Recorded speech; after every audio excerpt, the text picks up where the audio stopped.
In today's video, I'm going to teach you how to share your screen in Slack Huddles. This feature can be incredibly useful for collaborating with colleagues and presenting information in real time. So let's dive right in and explore how you can do this easily and effectively. First, let's make sure you have Slack open on your computer and that you're logged into your workspace. Once you're in, navigate to the Huddles section. Slack huddles are essentially audio calls that you can initiate within a direct message or a channel, making them ideal for quick discussions.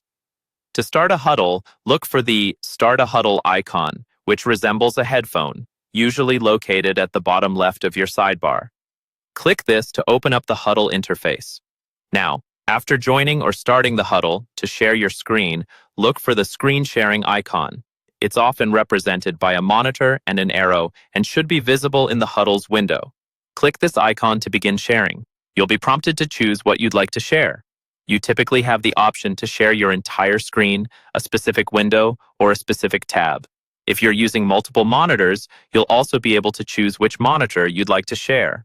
Carefully select the option that best suits your needs. For example, if you're presenting a specific document or application, it might be easiest to choose that specific window to avoid any distractions. Once you've selected your option, click the Share button to start broadcasting your screen to the other participants. Now, while sharing your screen, remember that everything visible on your screen or the selected window will be seen by others in the huddle. This includes notifications, so it might be a good idea to enable Do Not Disturb mode to prevent interruptions.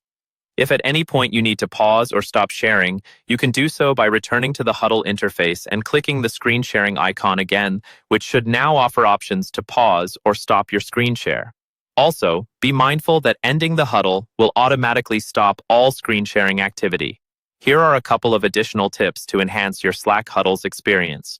If you plan to share media with sound, like a video, make sure your audio settings allow sharing sound, enabling others to hear everything clearly. Communication is key, so use the audio and chat functionalities to engage with your team, clarifying points or answering any questions. So there you have it, a straightforward guide to sharing your screen in Slack Huddles. With practice, this feature can significantly streamline your workflow and improve team collaboration. Thanks for watching, and remember to like and subscribe for more helpful tutorials like this.